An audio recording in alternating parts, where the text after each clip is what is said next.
ମାସଟି। ଆପଣଙ୍କର ଇଏ ଆହ୍ୱାନ କାଳରୁ ମକର ସଂକ୍ରାନ୍ତିଟା ଅଛି। ମକର ଯାତ୍ରାଟା ପାଖାପାଖି 200 ବର୍ଷ ଖଣ୍ଡ ହେଇଗଲାଣି। ଆମ ଯାତ୍ରା ମାନେ ଯେଉଁଟା ରଘୁପଣ୍ଡା ଥିଲାବେଳେ ଡ୍ରାମା ହେଉଥିଲା, ଗାଁ ଲୋକ ସବୁ କରନ୍ତି, ସେଇଠୁ ହେଇତେ ଦିନକୁ ବର୍ତ୍ତମାନ ବଡ଼ ବଡ଼ ପାର୍ଟି ଆସିକି ପହଞ୍ଚନ୍ତି। ଇଏ ଆପଣଙ୍କର ଓଡ଼ିଶାରୁ କୋଣ ଅନୁକୂଳନ ଗୌରଗୋପାଳ ଜେନା ଚୁନିନ୍ଦା ଟାଙ୍କୁଣି ମା କ୍ଷେତ୍ରବାସୀ ମକରମେଳା କମିଟିର ପ୍ରେସିଡେଣ୍ଟ। ମକରମେଳା ଏହି ମକରମେଳା ଦୀର୍ଘ 200 ବର୍ଷ ଧରି ଏଠାରେ ଅନୁଷ୍ଠିତ ହେଉଛି। ଆଗରୁ ପୂର୍ବପୁରୁଷମାନେ ଚାଷବାସ ହେଲା ପରେ ସେମାନେ ମନର ଗୋଟେ ଭଲ ଇଏ କରିବା ପାଇଁ ପର୍ବ ପାଳନ କରୁଥିଲେ, କିନ୍ତୁ ବର୍ତ୍ତମାନ ଏ ପର୍ବ ଆସିକି ଏହି ସ୍ତରରେ ପହଞ୍ଚିଲାଣି। ଏଠି ବଡ଼ ବଡ଼ ଅପେରା ପାର୍ଟି ଆସୁଛନ୍ତି, ଫ୍ରି ଶୋ ଯାତ୍ରା କରାହେଉଛି, ଟିକେଟ୍ ପ୍ରାୟ ଏଠି କିଛି ସବୁ ଫ୍ରି ଶୋ ଯାତ୍ରା ହେଉଛି। ଆଉ ଆମର ଏଇଟା 3 ଦିନ ଧରି ଯାତ୍ରା ହେବ। 14 ତାରିଖରୁ ଆରମ୍ଭ ହୋଇ 18 ତାରିଖ ପର୍ଯ୍ୟନ୍ତ, 18 ତାରିଖରୁ ଉଦଯାପନ।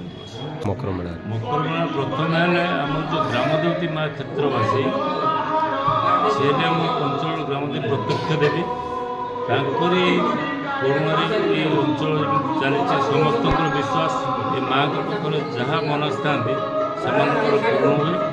ସେମାନେ ମକରମେଳାକୁ ଆସି ତାଙ୍କର ମନସ୍କାମନା ପୂରଣ କରନ୍ତି ଏବଂ ଘୋଡ଼ା ଦେଇ ମାଆକୁ ତାଙ୍କର ମନସ୍କାମନା ଭୋଗରାଗ କରି ଏ ମେଳାରେ ବୁଲିବାକୁ ଯାଆନ୍ତି। ଏବଂ ଏ ଅଞ୍ଚଳରେ ଏ ମେଳାଟି ବଡ଼। ଏଠାରେ ସବୁ ବହୁତ ଲୋକଙ୍କର ତାଙ୍କର ଇଚ୍ଛା ଥାଏ ମକରମେଳା ପଡ଼ିଲେ ଘର କଣଲା ଜିନିଷ ସବୁ କିଣିବେ। ସାନ୍ତୁଣୀ ପହଁରା ଠାରୁ ଆରମ୍ଭ କରି ହାଣ୍ଡି କଡ଼ା ସବୁ ଏଠି ମେଳାରେ ପଡ଼େ। ଲୋକ ସମସ୍ତଙ୍କର ଗୋଟେ ଅପେକ୍ଷା ଥାଏ ବର୍ଷ ଶେଷକୁ ଧାନ ଫାନ କଟାକଟି ସରିଲା ପରେ ବର୍ଷ ଶେଷକୁ ତାଙ୍କର ମନ ଥାଏ ମକରମେଳା ହେଲେ ଆମେ ସବୁ ଏଠି ଜିନିଷପତ୍ର କିଣା ବିକା ସବୁ କରିବେ ଏବଂ ମେଳା ବୁଲିବେ। ମେଳାର ଯାତ୍ରା ତ ଫ୍ରି ଶୋ ଏଠି ଟିକେଟ୍ ସିଟ୍ ଦରକାର ନାହିଁ। ଆମ ସିଟ୍ ଆରେଞ୍ଜମେଣ୍ଟ ସବୁ ପାଳନ ପଡ଼ିଛି, ପୁରା ଟେଣ୍ଟ ମରା ହେଇଛି।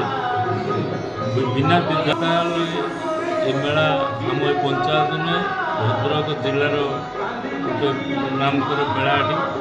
ଲୋକଙ୍କର ଆମେ ଚାହୁଁ ସମସ୍ତଙ୍କର ଏଠି ସହଯୋଗରୁ, ପ୍ରଶାସନର ସହଯୋଗରୁ ଏବଂ ସମସ୍ତଙ୍କର ଏହି ସହଯୋଗରେ ମେଳା ଦୀର୍ଘଦିନ ହେଉ ଏବଂ ଆଗକୁ ବଢ଼ିଯିବ।